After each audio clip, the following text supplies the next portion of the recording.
kalau obor sudah menyala di puncak gunung, maka itu penanda bahwa seluruh orang Toraja siap untuk berperang melawan Bone. Disinilah dihabisi pasukan Alupalaka.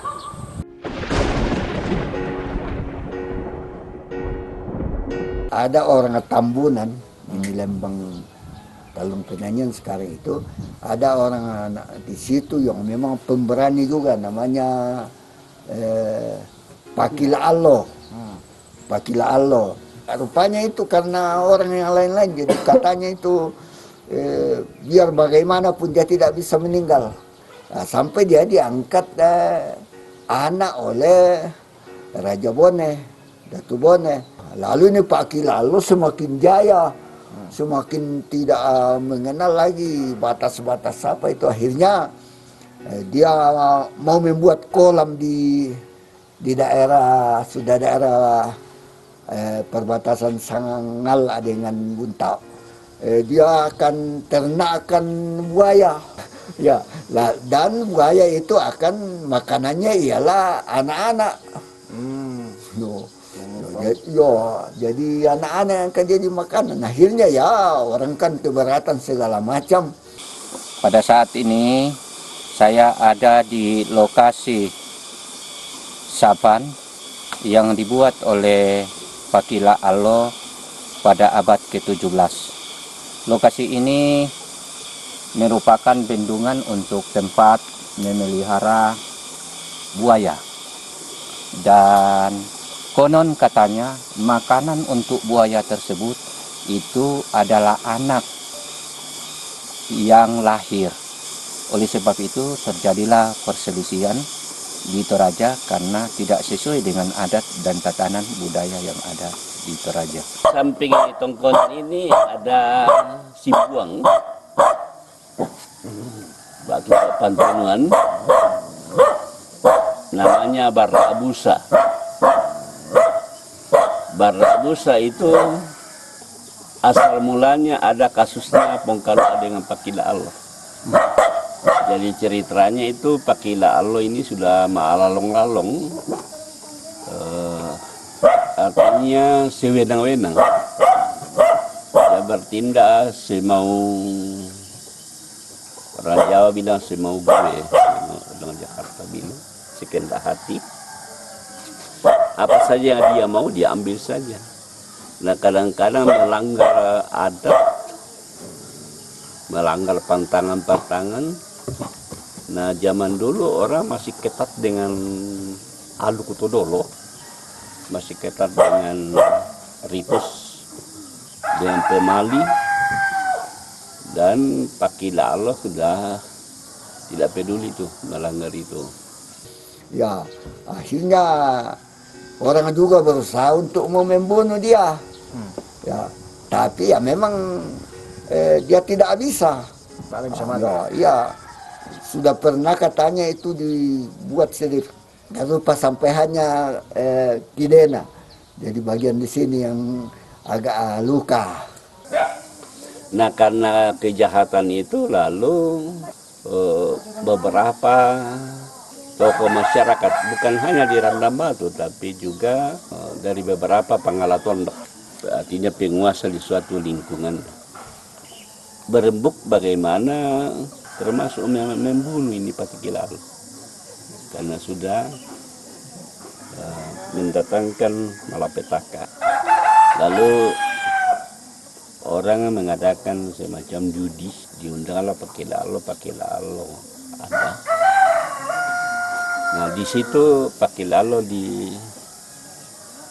ditebas dengan parang oleh Karasiak yang dari Madandan itu, tapi Pakila Allo tunduk, lalu kepalanya yang kena, lehernya yang kena. Sekaligus ia turun ke kolong rumah dan memeluk di kepala kerbau yang di sehingga Allah tidak tahu di mana lagi Pakila Allo. Nah ternyata dia tidak mati, namun dia tetap bersemangat, berapi-api akan melawan. Nah, lalu orang lagi berembuk bagaimana membunuh Pakila Allah ini. Itu caranya Pongkalua. Ya, karena orang yang tidak bisa dilawan ini, akhirnya caranya Pongkalua untuk membunuh dia ialah dia kawin dengan saudaranya Pakila Allah. Pongkalua kawin dengan saudaranya, lalu ya ajak pura-pura ini istrinya Pongkalua untuk waktu dia sudah sakit ini sudah sakit ini Pakila Allah, lalu ini Surya Pongkalua yang saudaranya Pakila Allah diberikan ipo racun racun yang bisa membunuh itu. Jadi dia pakai racun itu seolah-olah dia pergi merangkul menangis karena dia sakit, tapi sebenarnya dia napalakue ipo to bangkena dan akibatnya itu dia meninggal. Istrinya Pakila Allah melapor ke Raja Bone, dan akibatnya itu ya sengke to Raja Bone. Saya tidak tahu pakai itu orang Palakam atau mana, tapi itu sudah abad 17 sebenarnya itu. Ya, orang Palakam atau. Ya. Lalu marah dan mungkin juga ya itu salah satu hal, tapi saya kira mungkin juga karena waktu itu selalu ada ekspansi dari satu kerajaan ke yang lain, seperti Bone dengan Goa itu kan selalu dulu itu. Jadi mungkin salah satu caranya juga untuk ekspansi ke Toraja ya, sampai mengerahkan kekuatan yang katanya itu tidak bisa dihitung. Ya, Karena saking mudah. ya, dan katanya cara orang menghitung itu pasukan yang datang itu ada orang yang mungkin mengintip kalau pasukan itu lewat, katanya ada 7 topi Bone itu palo-palo lalu kalau lewat satu orang itu ditaruh 1 biji jagung, sehingga katanya itu jumlahnya 7 palo-palo.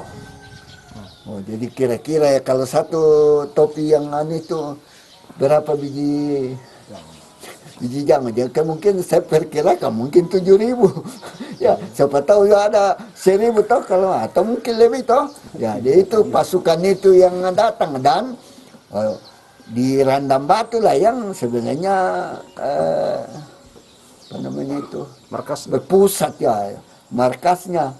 Sampai ya ada itulah sebabnya Pongkalua memang memanggil semua orang-orang dari seluruh tanah Toraja untuk menyusun kekuatan untuk melawan Ada musyawarah dari memanggil semua katakanlah pemimpin-pemimpin sangat Torayan Itu Pongkalua. ya ini pada itu pasak boni Sekarang kita sudah ada di tempat di mana para perwakilan-perwakilan dari setiap kampung di Toraja di masa lalu datang berkumpul untuk mengadakan pertemuan akbar atau kombongan untuk mempersatukan kekuatan melawan invasi dari Bone. Kalau kita melihat keadaan di sekitar sini, tempatnya sangat strategis untuk melakukan pertemuan.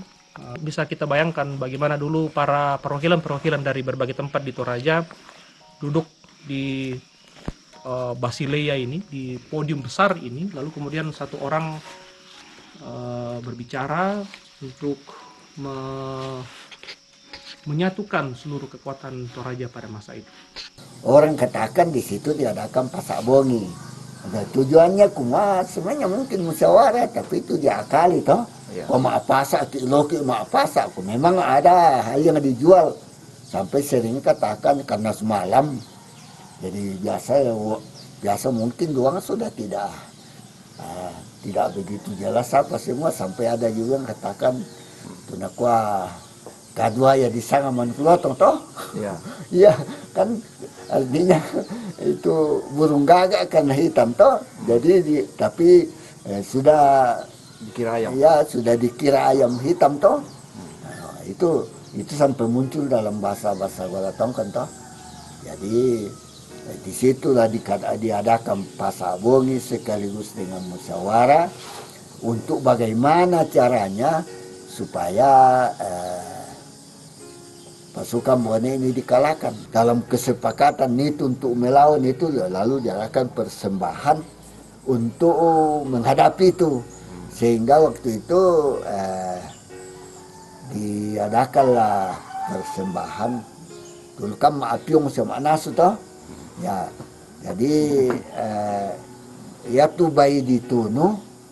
Bayi nade pong manapa yung may seeseng.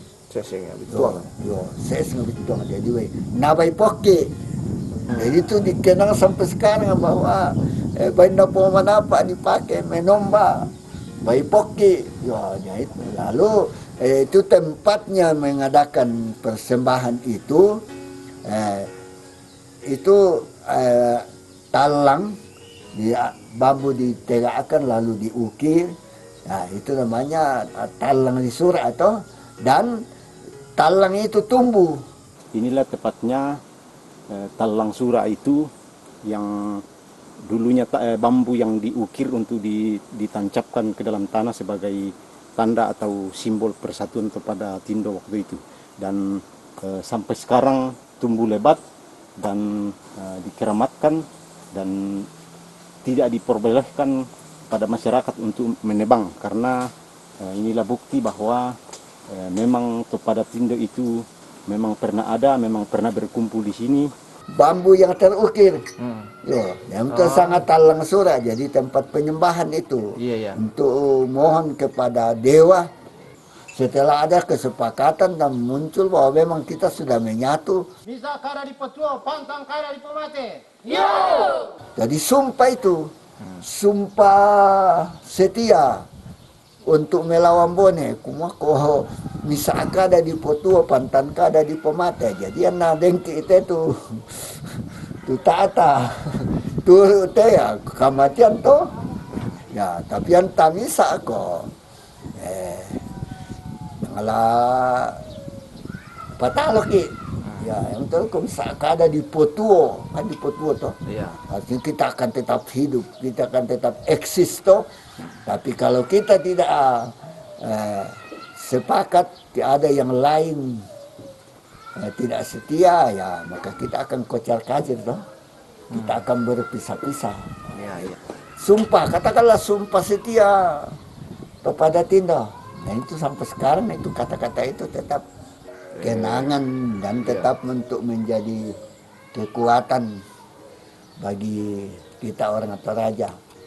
Dikatakan pada waktu itu salah satu hasil musyawarah ialah akan diadakan serentak serangan di mana-mana, di mana ada pasukan Bone. Akan serentak. Dan itulah caranya. Itu Parimata di situ ada api yang dinyalakan, jadi banga ini banga begitu toh disi dama disi damar toh Kayu damar ya. Lalu didirikan di atas. Dikatakan kalau saatnya kita akan menyerang secara bersama, maka akan dinyalakan ini supaya semua lingkungan di Toraja ini kalau sudah melihat itu berarti pasukan akan serentak menyerang. Ya, jadi sekarang saya ada di puncak Parimata. Ini 1245 mdpl. Ketika obor mulai dinyalakan mungkin di sini lokasinya atau di sana yang agak datar. Ketika mulai dinyalakan, kalau menurut cerita masyarakat, itu akan terlihat ke seluruh wilayah yang ada di sekitar sini, dan itu menjadi tanda, menjadi signal bahwa perang akan segera dimulai. Nah, Satu versi mengatakan ketika obor dinyalakan di sini, maka di Sesean juga akan dinyalakan satu. Entah di mana lagi, kalau tidak salah ada 4 atau berapa obor sambung menyambung, semacam proklamasi menabuh genderang perang. Jadi menarik sekali bahasa yang atau kode yang dipakai ini dengan menggunakan obor raksasa ya. Jadi kita bisa lihat memang sangat terlihat jelas dia dari sini. Dan ini kita bisa melihat ke sekeliling 360 derajat.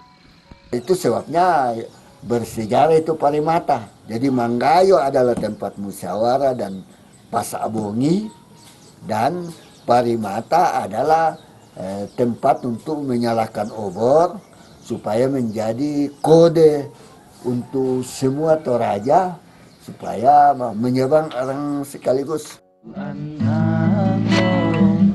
Sorry, mengganggu. Katakan sesuatu tentang Parimata. Yo, kami bersyukur karena Toraja, khususnya Lembang Patak Padang ini diberkahi dengan gunung yang indah, pemandangan yang luar biasa bagusnya, tapi juga sekaligus diberkahi dengan sejarah yang sangat penting buat perjalanan kehidupan masyarakat Toraja. Dan ada lagi satu bagian di atas, di bagian sini, saya sudah usahakan ada jalan dari sana, namanya Pak Tonggang.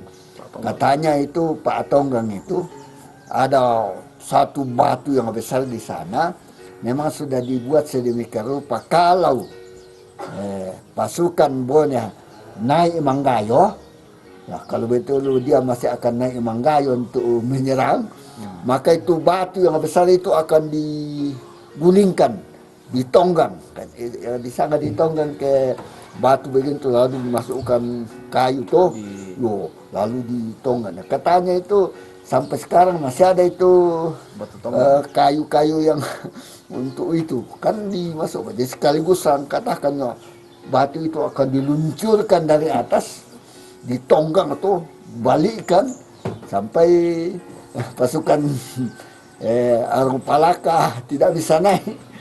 Tapi itu tidak jadi dia kan memang sudah kocar kacir katanya itu pasukan. Itu persawahan di situ tuh yang luas itu. Katanya di situlah tempatnya. Di situ ada tenda-tendanya segala macam dengan kuda-kudanya. Jadi saya berada di lokasi Rantetenge. Disinilah markas daripada pasukan Arung Palaka pada saat itu. Dan di lokasi inilah diadakan pasar malam. Sampai orang katanya berusaha sedemikian rupa untuk mengakali mereka sampai banyak yang mati. Pemanya katanya itu kuda-kudanya di palangan nih dalamnya marangke atau rumput kering, lalu dibakar dan dia lari masuk ke tenda-tenda, akhirnya banyak tenda yang terbakar. Di Tenge itu katanya kekacauan terjadi dalam kompleks itu, di markasnya itu.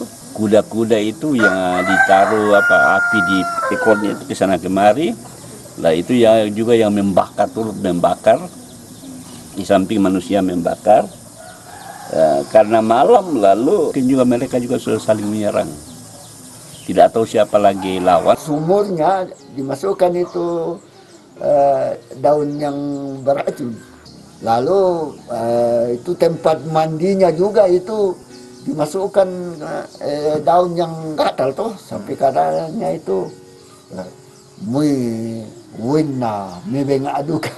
Sebagai bukti sejarah bahwa di sini betul-betul markas, di sini ada sumur tua, Bugun dirangka. Itu gelar diberikan kepada sumur ini. Pada malam hari sementara berjalan pasarnya, kuda itu yang ditaruh ke ijo itu dibakar, ya, ijonya dibakar dan kudanya dilepas dan lari, maka kacau balau lah pasar malam di tempat ini. Disinilah dihabisi pasukan Arung Palaka.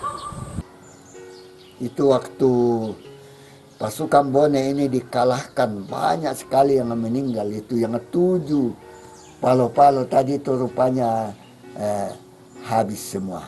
Tidak seberapa lagi yang bisa kembali.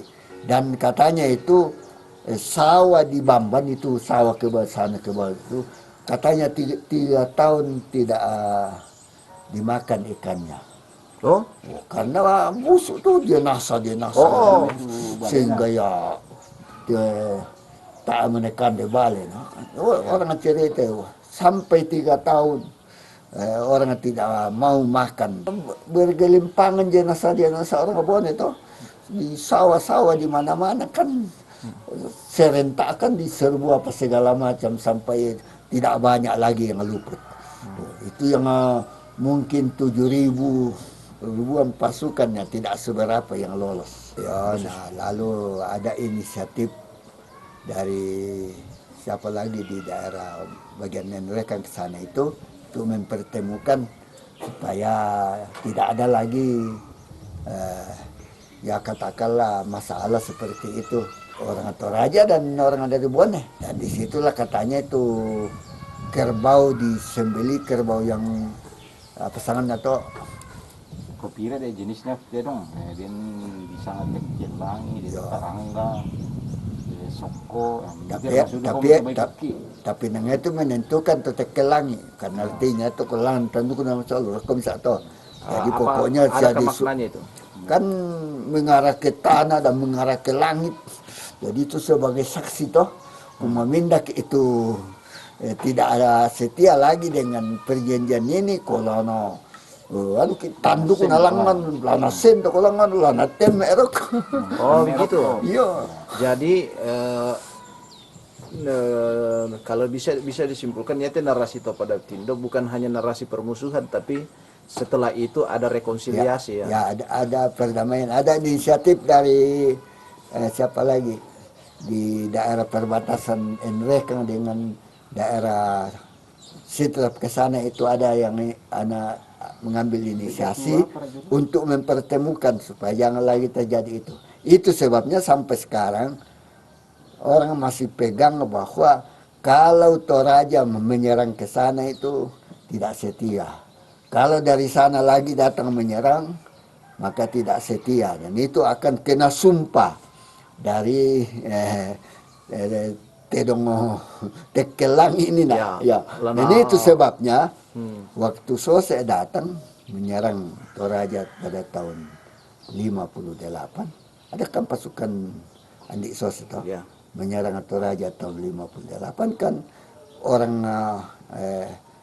naik lagi ke Manggayo untuk mengadakan bahwa ya supaya ini semacam ditundan bas ya, ditundan untuk kemakuan.